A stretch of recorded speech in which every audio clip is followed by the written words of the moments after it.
To pick up where we left off, the Gemara on the top of Daf Ayin Dal Amid Beis is discussing the case of Shas Hashmad. And the Gemara says that you have to give up your life b'Shas Hashmad, even for Arkisa de Mesani.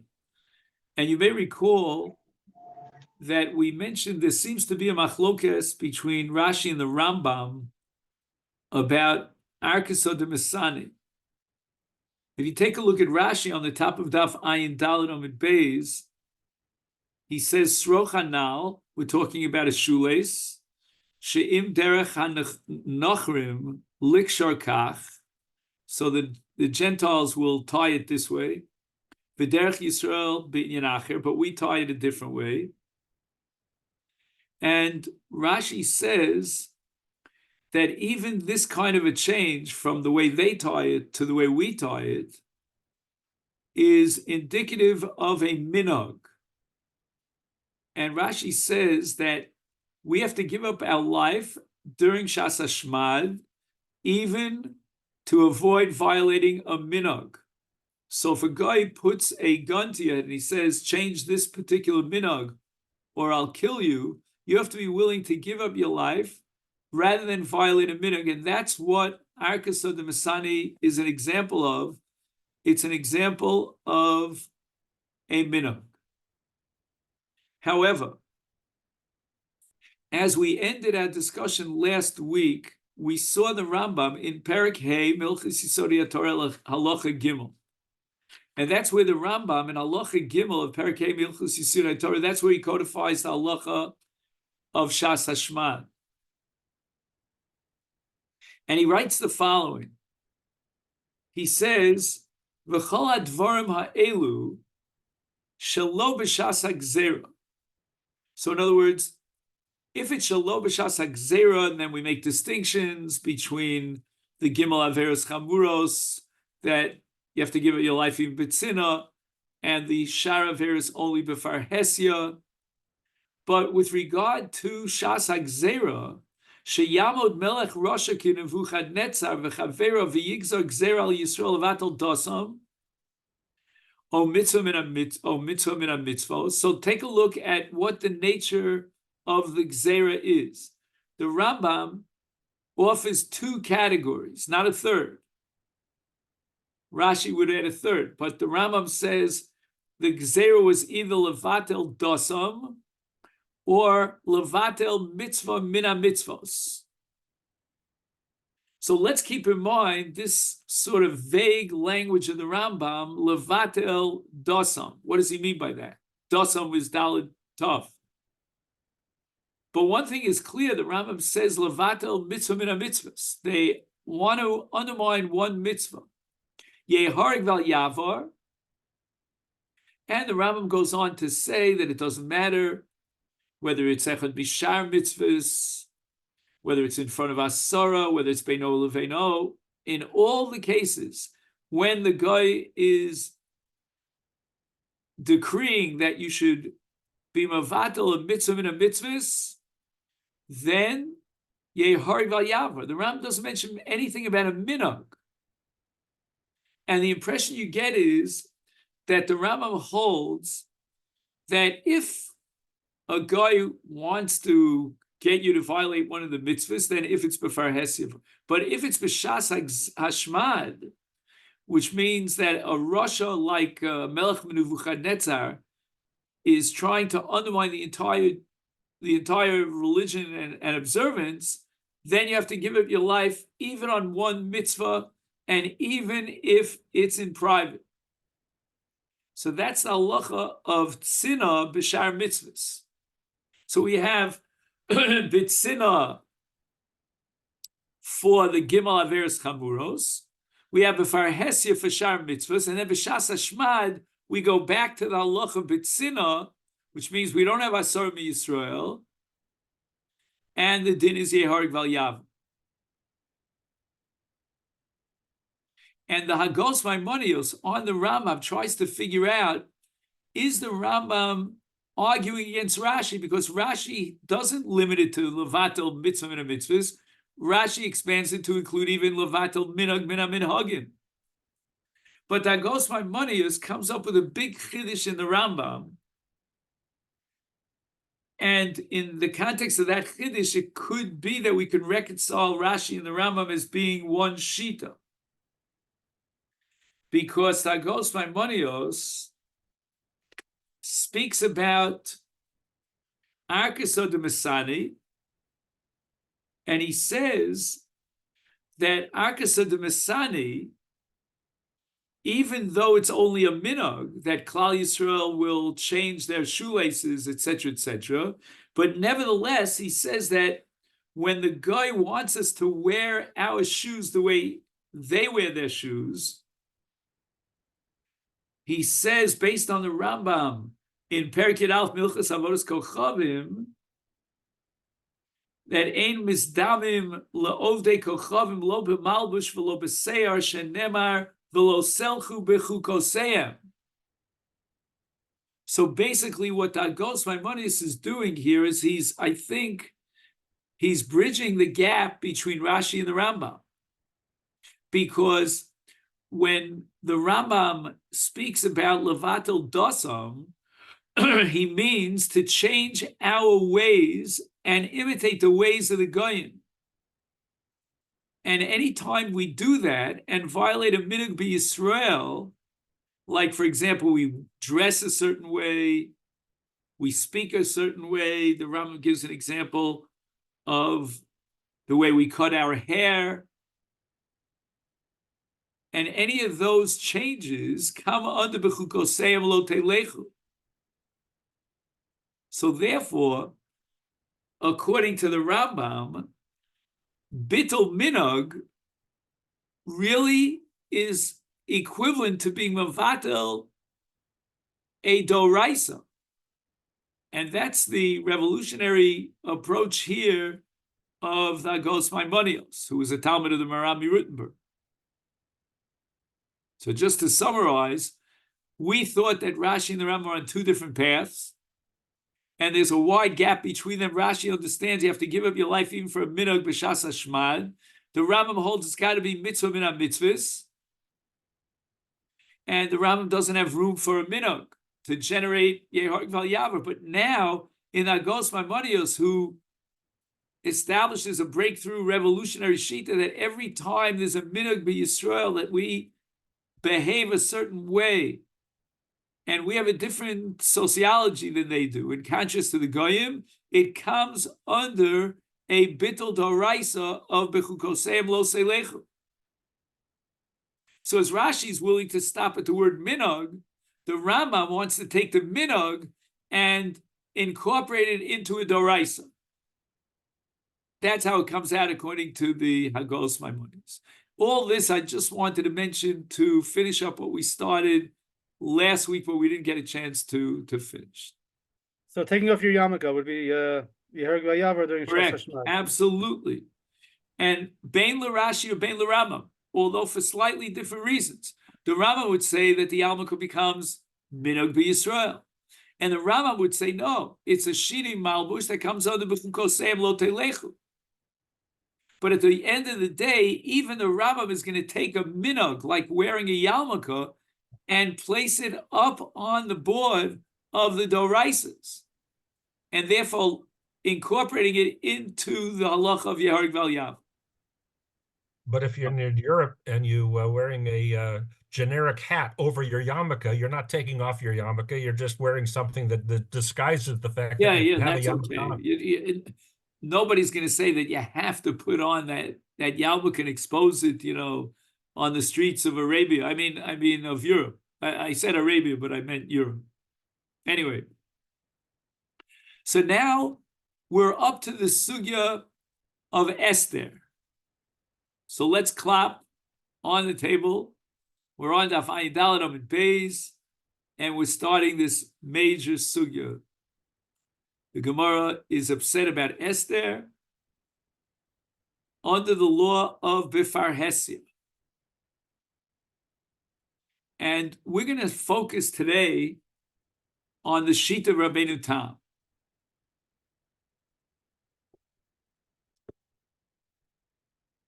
The question that Tosfos raises is, why doesn't the Gemara raise a more fundamental objection to Esther than Farhesia? Farhesia means that everybody knew that she was having a relationship with Achashverosh. Fine.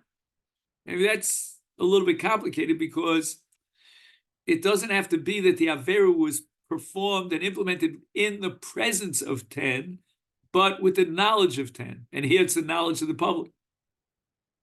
Why not ask a more simple question? Esther Gili Arayis Havi. How could she violate Gili Arayis? Again, let's point out that we're assuming that she was married to Mordechai. And what about Yeharg Valyav? This is one of the 3 cardinal sins for which you have to give up your life. Even Bitzina, you don't even have to come on to Farhesia. Leave out the entire Chiddush that everybody knew and it was public knowledge, and that makes it Farhesia. Just go straight and say this is a case of Gili Arayis. And one answer is going to be, of course, that Esther was not married to Mordechai, and therefore comes under Shar Averos, to have a relationship with a non-Jew, for an unmarried woman. And therefore, the Gemara couldn't have asked any question about Gili Arayis because she was not married to Mordechai. And that is one view in the Rishonim. However, Rabenu Tam is of the opinion that Esther was married to Mordechai, in which case she's an Eshes Ish, having a relationship with another man other than her husband, and the issue arises of Gili Arayis. Forget about Farhesia. And therefore, we're back to square one with our original objection, our original question: why is the Gemara bothered by Farhesia, which is more appropriate for Shar Averos? Why not Gili Arayis, which would apply even Mitzina if we assume she was married to Mordechai?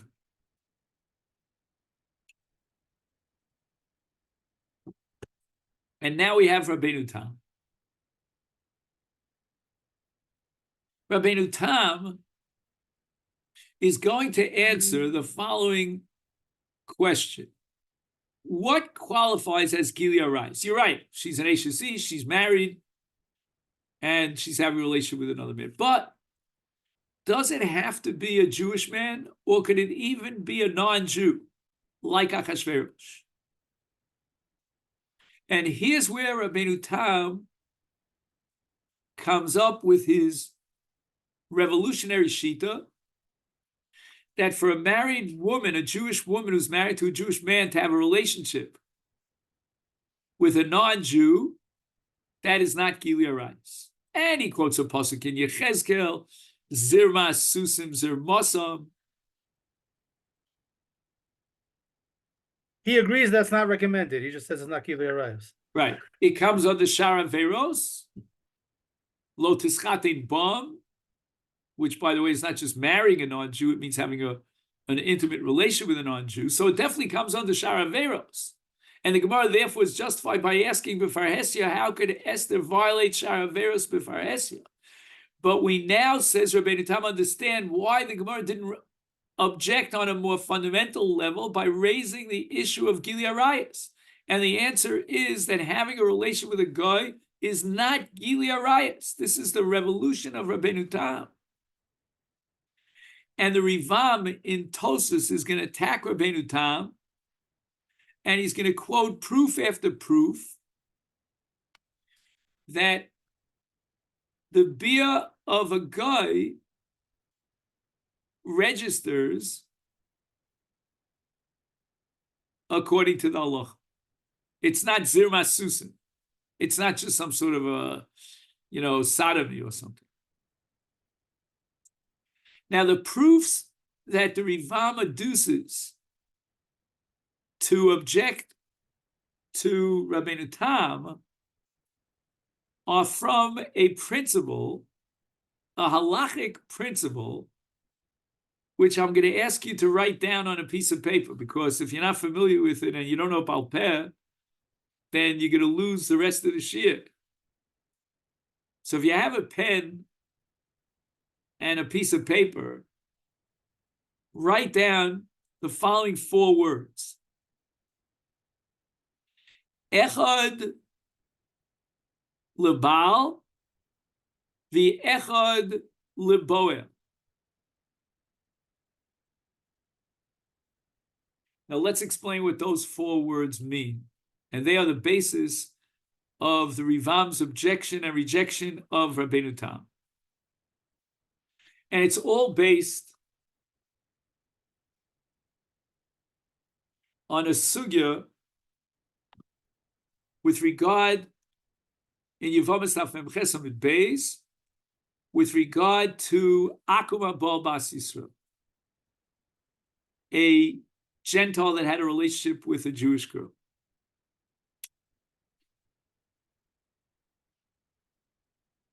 The Gemara establishes in that sugya in Yevamos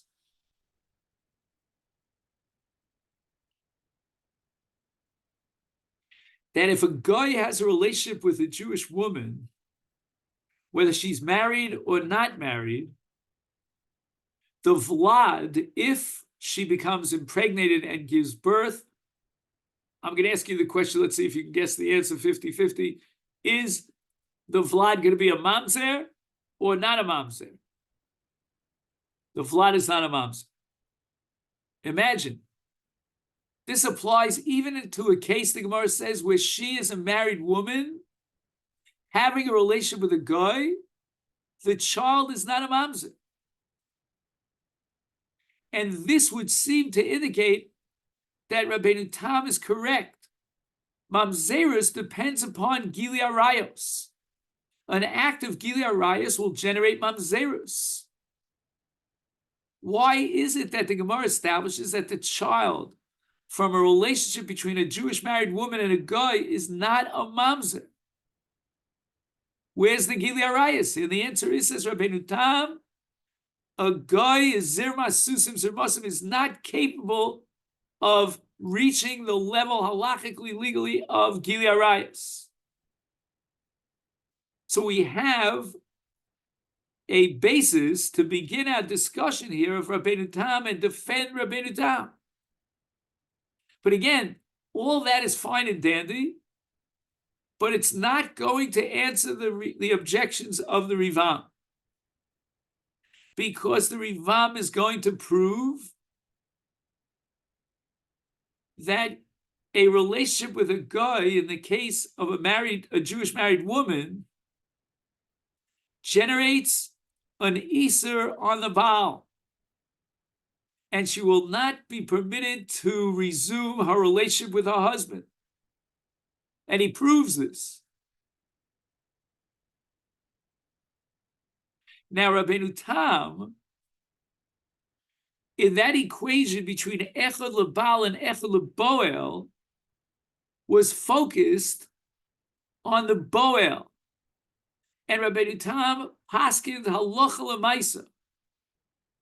In a case of a Jewish woman who shmadzach, you know what shmadzach means? She became a Christian or whatever it is, and she had a relationship. Again, she never got a divorce from a Jewish husband. She's an Eishes Ish. She was baptized, whatever. Then she went off with a guy. I know of a case of that happening. I remember the father actually sat shiva for his daughter, but that's a different story, not now. And this woman has a relationship with a non-Jew. Says Rabenu Tam, listen carefully. If they do tshuva and he agrees to convert to Judaism, Lizgayer, then Rabenu Tam says, I will be Mesader Kiddushin after she gets a get from her first husband, obviously, with this former guy who's now a convert. And Rabenu Tam has to face the following question. What are you talking about? We have a principle of Echad LaBoel, Echad LaBoel. She had a relationship with this Boel, with this guy, and that would generate an Eser for him to marry her. How could Rabenu Tam say that he's willing to marry her off to this guy who had a relationship with her when she was married to a Jew? Now, after she gets a get and he's misguyer, she can marry him. So you may argue, wait a minute. The Rivam, when he attacks Rabenu Tam, he brings a proof that the bia of a guy with a Jewish woman who's married would generate an Eser on the Baal. What proof is there, therefore, that that relationship with a guy would generate an Eser on the Boel? And for that, we quote the sugya of Echad LaBoel v'Echad LaBoel, which what I asked you to write down on your paper. And the Gemara, as we'll soon see, darshans a pasuk in Bamidbar Perek Hey. Now, if somebody happens to have a chumash available, but it's not necessary, if you open up to Bamidbar Perek Hey, you have what's called the Parsha of Sota, which is the case of a married woman who goes off and has a relationship with another man. And in that Parsha, the Torah says, "V'shachav ish osa shichva zera." A man had a sexual relationship with a married woman, v'nela mi'ene isha, and her husband doesn't know about it. He suspects it. V'nisra v'nitma. He had warned her not to go into a private place with this man, and she did, and she had a relationship with that man.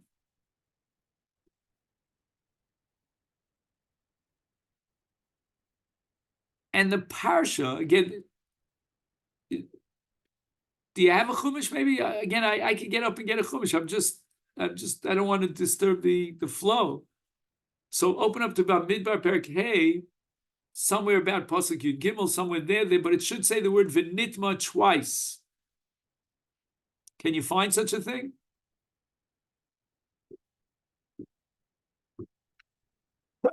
Yeah, I got it. It's V'shachav ish osa shichva zera v'nela minei isha v'nistra v'nitma'a v'eid ein ba v'hi lo nispasa v'yavar alav ruach kina v'kineis isha v'hi nitma'a. Oh, So it says twice. twice. V'nitma, v'nitma.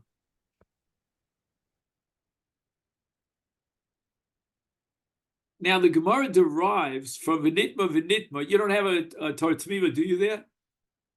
No. All right, anyway, I'm just trying to make some progress here.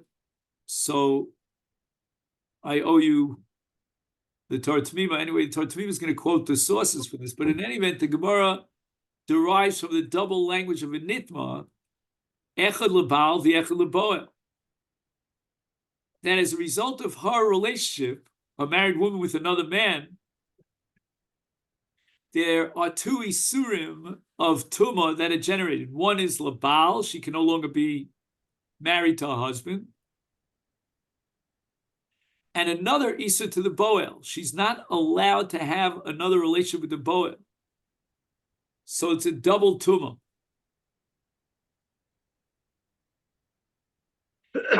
If you take this literally, you have a tremendous kasha on Rabenu Tam.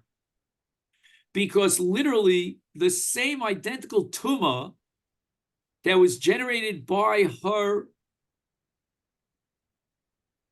relationship out of marriage generates two different isurim. One on the Baal and another on the Boel. Now, if you're following the mathematics here, the Rivam in Tosfos, here on Daf Ayidal Amud Beis, proves that if a married woman has a relationship with a guy, she could no longer resume her relationship with her husband. So the halach of Tumah applies even though she had a relationship with a guy.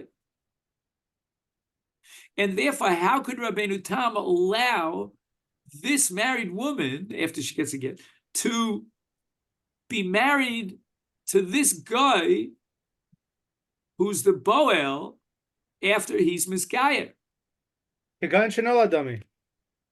Could be. The other way of understanding it from the perspective of the Rivam is Echad LaBoel and Echad LaBoel, which means that if she's Asur LaBoel, and that's what the Rivam proves, then she's Asur LaBoel. How could Rabbeinu Tam be mater her to the Boel? So, David, if you don't mind, I know you sent me the Gemara, but I don't know where to find it right now. Could you just read the Rivam and Tosfos there for me on Daf Ayin Dalet and Beis?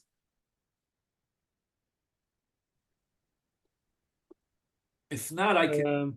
The Rivam. Try to get a Gemara. His kashas or his shita? Vehiksha Harivam. I'm not ready for a shita yet. I want to focus on Rabbeinu Tam. What were his objections to Rabbeinu Tam? You could read Rabbeinu Tam if you like, the case that I mentioned before. ומתוך כך היה רוצה רבנו תם להתיר בת ישראל שהמירה ובא עליה עובי כוכבים ושוב נסגייר עמה לקיימה ביהדוס. דלא שייך למימר אחד לבועל בביאס עובי כוכבים דהווה כביאס בהמה. So he said there's no Echad LaBoel because it's no Echad LaBoel. And now let's read the objection to the Rivam. Yeah. V'ikshah Rav Yitzchak Rav Mordechai de al korchach bevias akum ne'esra leBaal. Kedaminan Hasam diika whatever. He brings a raya from Ksubis that she's also. It's clear that she's also the Baal. And what was the raya from Ksubis? Does he spell it out? Yeah, ha'isha shenichbesha b'dei akum. If she's captured by goyim, right, then asura leBaila. And the Gemara says explicitly asura leBaila. And also the case of Esther. So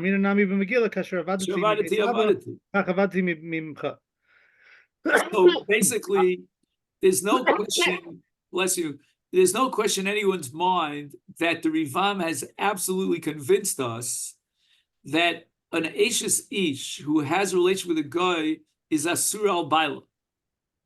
The Rivam therefore makes the next step. If the bia of a guy out of wedlock is enough to generate the tumah of Baila, then Echad LaBoel and Echad LaBoel, that same tumah should generate an Isur LeBaala. And apparently Rabbeinu Tam is going to, his back is against the wall. He has no option but to differentiate between the Echad LaBoel and the Echad LaBoel with regard to Bias Aku. He's going to say the following, that if a guy has a relation with an Ashes Ish, the Echad LaBoel will kick in. But the Echad LaBoel will not kick in. It will not apply. And apparently, to use a brisker jargon, there's Tzvei Dinim. There's one din of Tumah LaBoel, and there's another din of Tumah LaBoel. And then Afkamina being Akum. That if a guy has a relationship with an Ashes Ish, then that bia is considered a bia to generate an Isur LaBoel. And he proves it from a Gemara Ksubis and from a Gemara Megillah and Kasher Avadati Avadati. However, Rabbeinu Tam says, fine, I can't question and debate you on that level. There's no question, therefore, that the Rivam has convinced us. And Rabbeinu Tam would have to confess that the bia with a guy is enough to generate an Isur al Haba. But Rabbeinu Tam says it's not enough to generate an Isur on the Boel.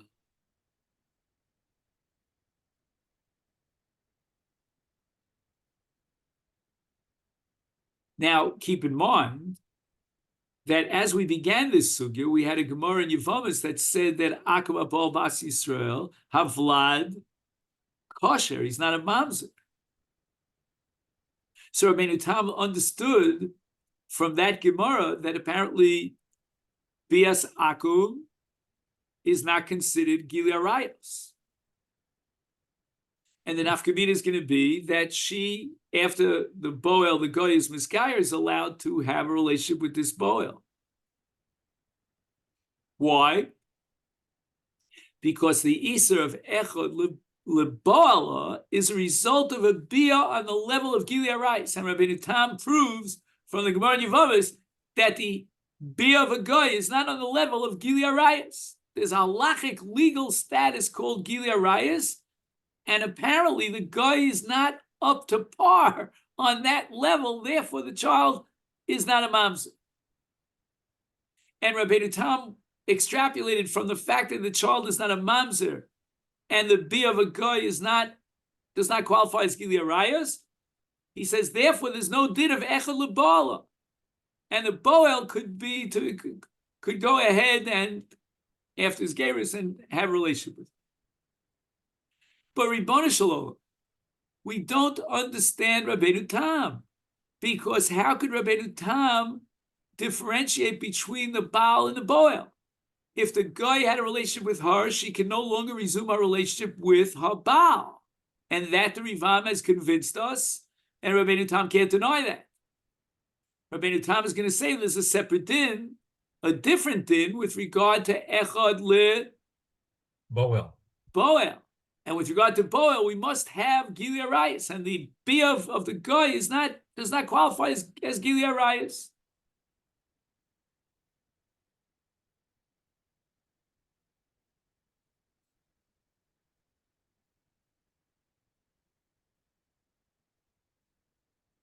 So I want to share with you something that I heard many, many years ago from Reb Moshe Shapiro. I don't know if you ever heard of Reb Moshe Shapiro. He was my Rebbe for 2 years when I was 19 till 21 in a yeshiva called Beis HaTalmud in Yerushalayim.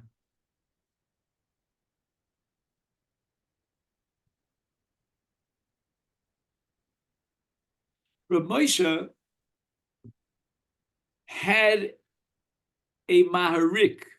Maharik lived about 6 or 7 centuries ago. It's late Rishon. And the Maharik addressed a question, a very strange scenario that came up, and he had to paskin.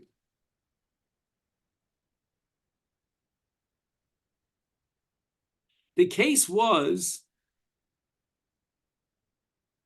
an Ashes Ish that had a relationship with another man, and she was shogeges. Now let's try to understand what that means. In the laws of shogeg, there's a concept called Omer Mutter. So, for example, if a person violates the Shabbos, but he has no idea that it's Shabbos, or he has no idea that this is a particular prohibition on Shabbos, and he thinks it's mutter. I mean, many of us will have that experience. He's called a shogeg. What about a case, it's wild, of a married woman who had a relationship with another man, and she was a shogeges. She thought it was mutter. How could it be that a married woman would believe that she's allowed to have a relationship with another man? Somehow, the man convinced her that, I don't know, the Mashiach is going to be born from this, I don't know what. He convinced her that it's okay to have this relationship. And she had it. And I'll just quote you one line from the Marik. He says the following. There's Ebenezer, quoted by the Ramah in Siman Kufayin Ches, Isha shezinsa tachas baila, not at gunpoint, but rotzon. She willingly had this relationship with another man. But vehi lo yada sheyesh iser b'davar. I mean, I get a shudder up my spine. She thought it was okay to have this relationship.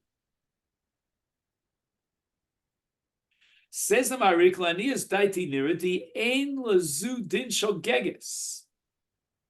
This is not considered a shogeges. La tiro lebaila.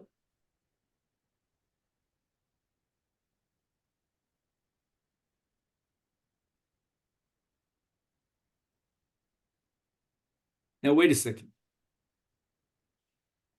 The Marik is not willing to allow her to resume her relationship with her husband because she wasn't forced or coerced to have this other extramarital relationship,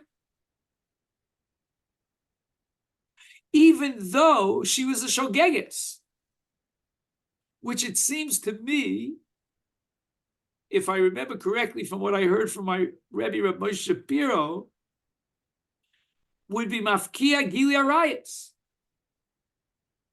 You can't talk about Gili Arayis if you're a shogeg. Like any Avera in the Torah that you think is mutter, it doesn't qualify as an Avera. Says the Marik, she's Asura L'Baila. The Ratzon to agree without coercion to have this relationship is enough to generate an Isur to the Baal.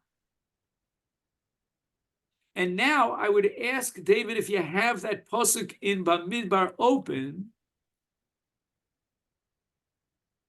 You still have it around? I'm muting. It's It's Umu'ala Ma'al, right? Correct. Right. I remember the Marik, but it's Umu'ala Vo Ma'al, so it's a Me'ila in the Baal.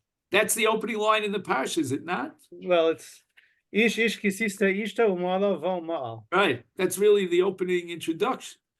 Umala Ba'mal. This, my friends, could shed a light on Rabenu Tam.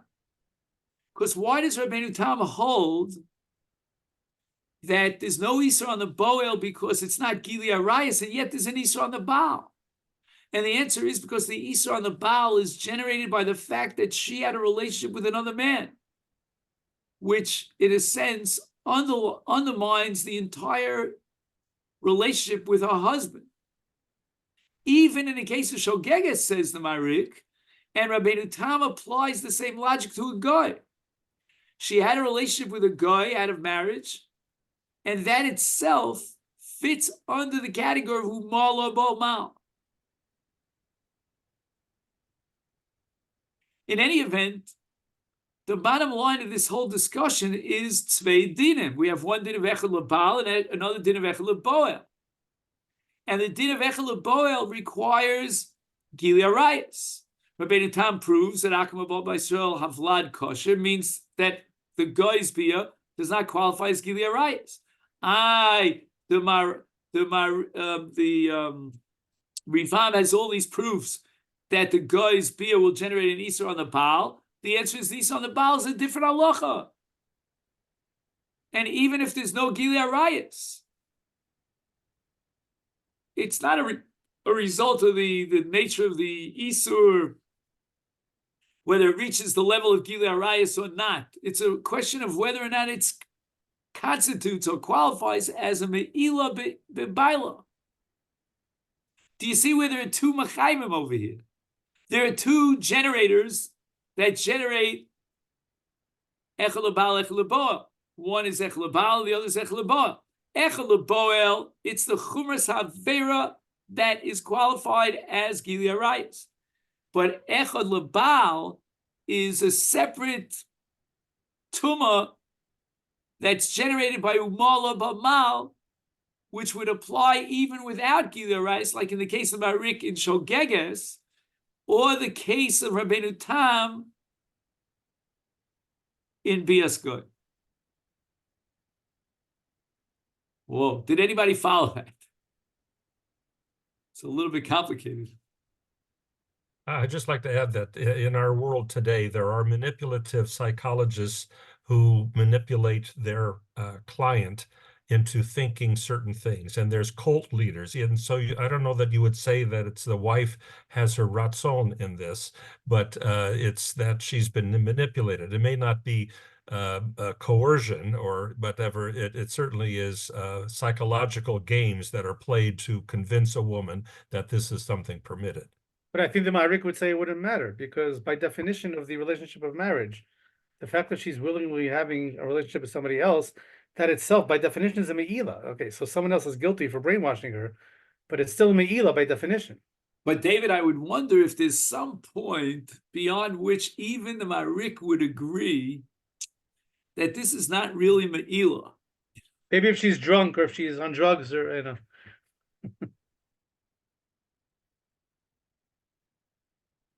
Look, the Mashiach is going to come from Benos Lot. You know, that's Gili Arayis Mamish. And I recall hearing, I don't know if the Ma'arik himself says this or if somebody else says it, that in the converse is also true. If she has a relationship with someone thinking that like it's dark, you know, like a Yaakov Leah kind of thing, you know, she thinks it's her husband, but it isn't, then she wouldn't be usher to her husband because that's not a Me'ila.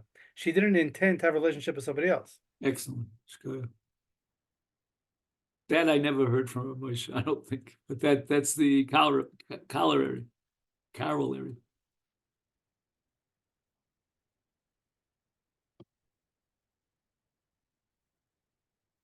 Now, there's one more element in the equation of Rabenu Tam. And for this, I'd ask you to open up a pasuk in Dvarim. If you get a hold of a Chumash Dvarim,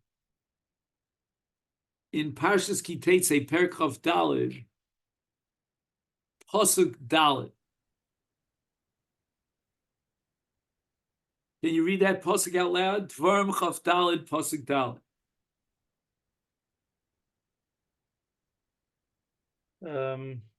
Lo yuchal bala harishon asher shelecha lashuv lekachta lios lo leisha achrei asher hu tama'a ki soiva hi lefnei Hashem. So take a look at what happens in this pasuk and emphasize the word hutama. The Rambam derives from this pasuk two different prohibitions. In fact, the Maggid Mishnah is going to say it's a lav shebechlolos. We'll get back to that. What are the two prohibitions that are implicit in this one pasuk? Lo yuchal baila lekachta achar asher hu tama. One is what's called machzir grushaso liachar shenises. So a man divorces his wife, she gets married to someone else, he dies or divorces her, and the first husband is not allowed to marry his ex. And that's a law. The Rambam, in Perek Yud Aleph Milchas Gerish and Halacha Yud Daled, writes the following: Ubechlal lav zeh, included in this lav, shekol isha shezinsa tachas baila, nesra al baila. A woman who has a relationship with another man is asur l'baila.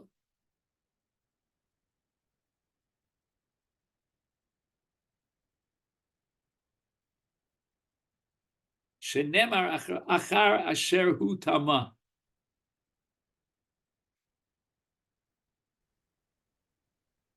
Now there's a pella here, which is noted by the Maggid Mishnah there in Perek Yud Aleph Milchas Gerish and Halacha Yud Daled, and that is that the Rambam seems to assume, listen carefully, that if a man marries his ex after she was married to someone else and divorced by him, right?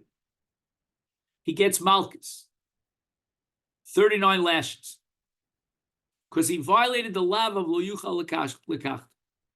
But, says the Rambam, if a man will have a relationship with his wife who had an extramarital relationship, although he violates this lav d'oraisa, he will not get malchus.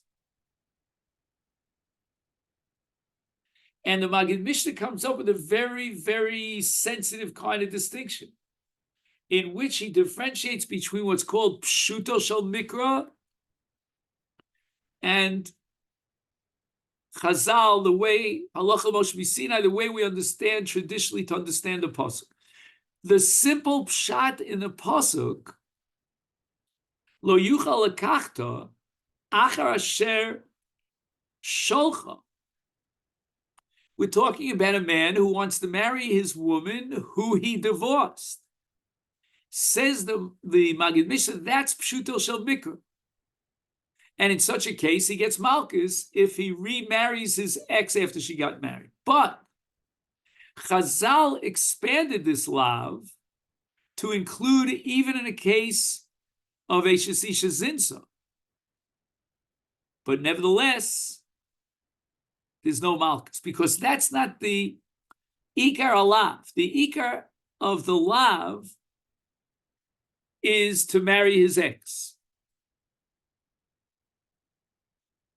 But now, Rabbosai, it comes out the following. That on the one hand, as we discussed earlier, v'nitma in the parsha of Sota in Sefer Bamidbar only applies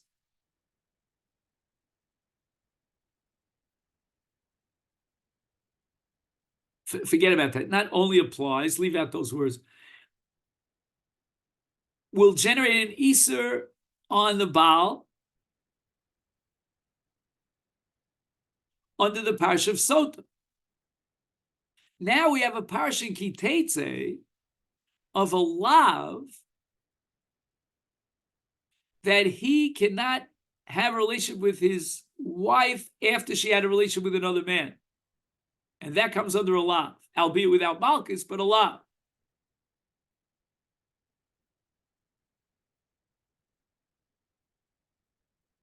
It could be that Rabenu Tam holds that if we only had v'nitma,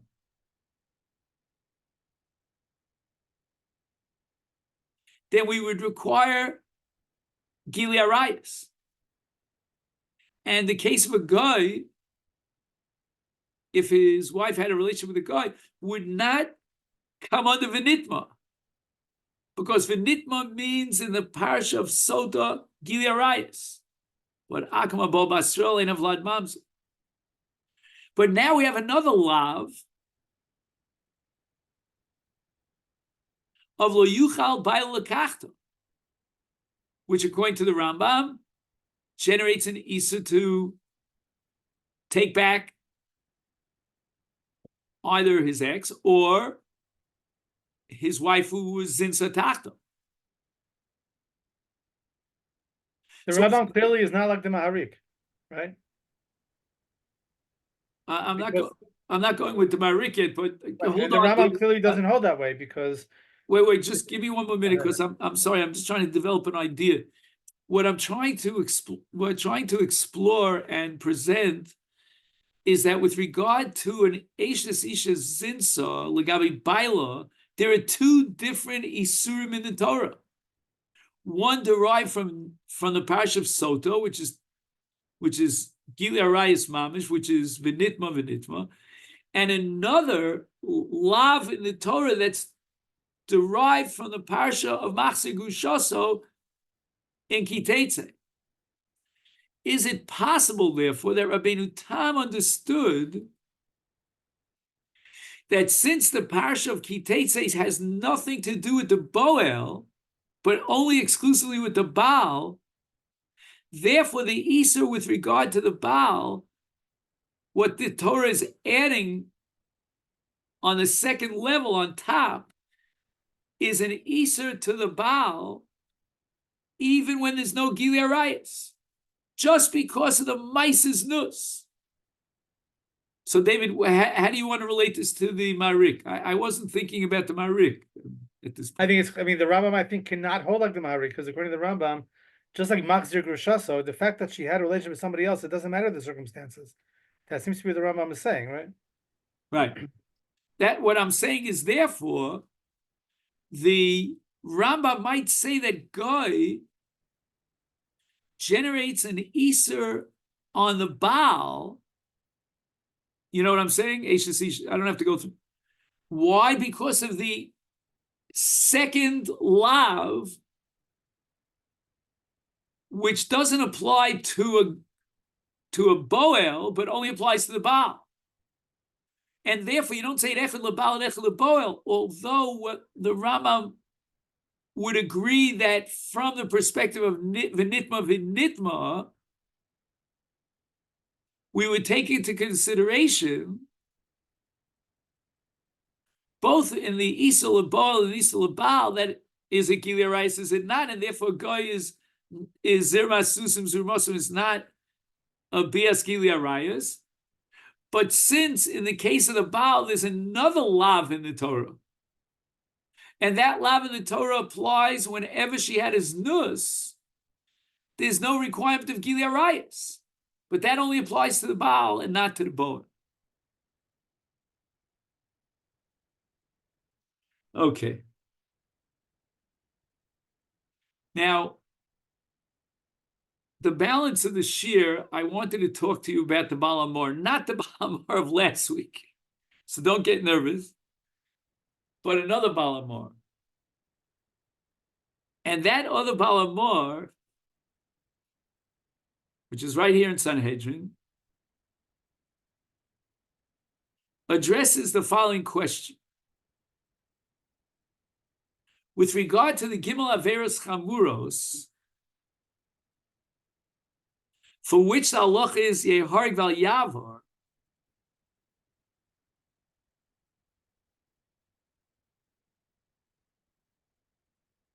is it limited, it meaning Yeharg Val Yavar, is it limited to a violation of Shvichas Damim Avodah Zarah Gilead Rayos, or could it be expanded to include any sort of benefit that one derives from any of those three? My high, what is this all about? The Baal Hamor quotes the Gemara Pesachim that we discussed last week about Bakol Misrapim Chutz Me Avodah Zarah. So you can't use Avodah Zarah as a curative method to save a Cholesh Yesh Bo Sakana who's going to die. And the Baal Hamor asks the following question. He's not worshiping an idol. He's not bowing down to an Asherah.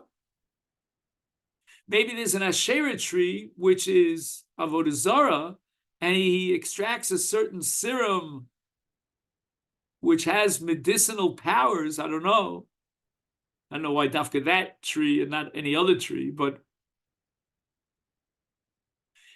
and yet the Gemara says, Chutz me Avodah Zarah. He's not allowed to take that curative serum extract from the Avodah Zarah tree and use it to save his life. Frek the Baal Hamor, what's going on over here? This is not Avodah Zarah.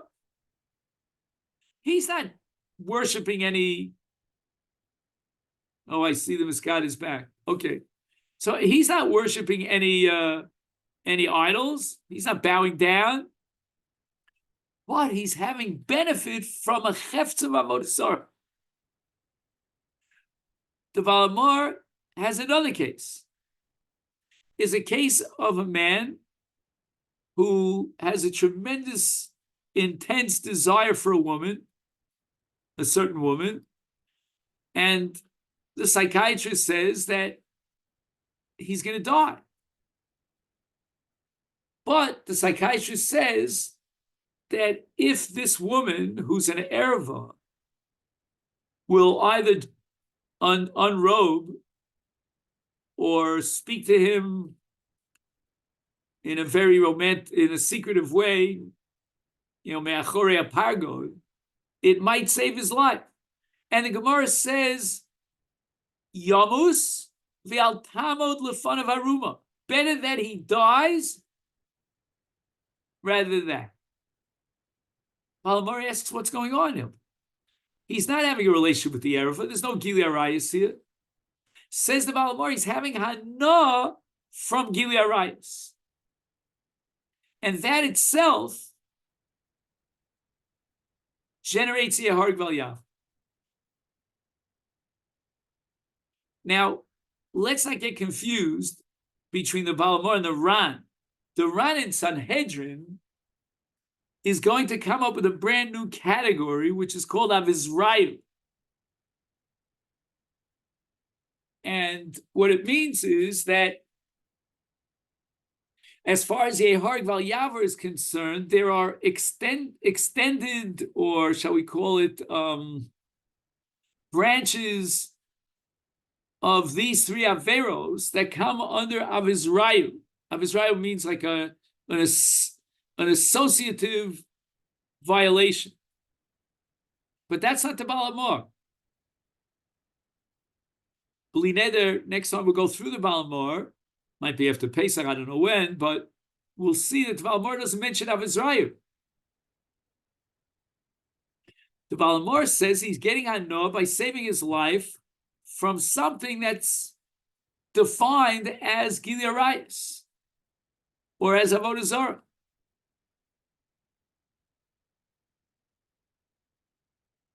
And what Hanoah is he deriving? He is saving his life. And that's prohibited.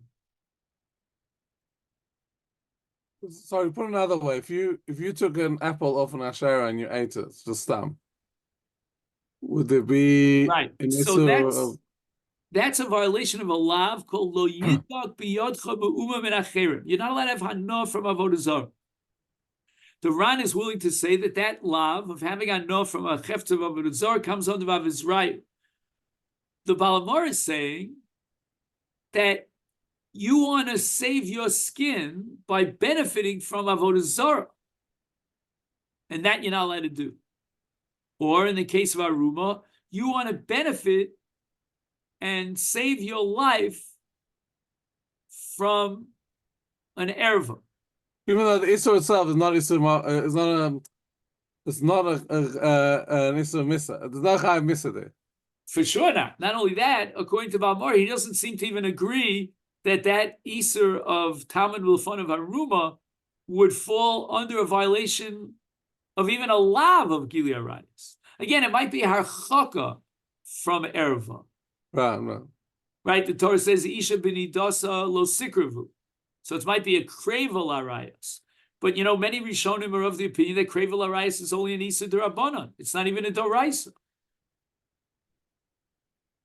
I remember years But the Balamor is saying you're having Hanoah from an erva. Yeah, what do you say, Gershon? I remember years ago when President Carter said that I've lusted after a woman.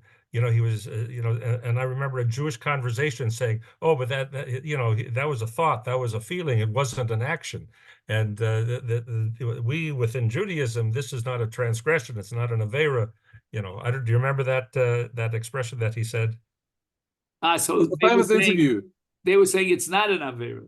Right. The Jewish answer was, he's a Christian and he thinks this, and that's an avera. But within Judaism, it's not an action. So Zikr is on the action. All right, Rabbosai.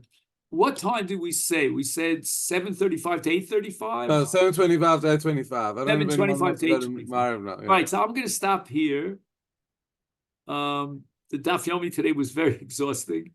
Now, I would like to suggest two things. Number one, let's go back to this Balamor, if we can, B'li neder, and read it carefully inside, see if we can make some sense. I don't know if this Balamor is more challenging than the previous one or less challenging. I don't know if it's up there. And number two, I'm going to take this opportunity to wish you Echad kosher v'sameach, because I'm thinking to myself, we're already, as of an hour ago, we started our destruction of chametz, if you know what I mean. So by next Tuesday, I'm going to be. Now, I would like to say this off the records.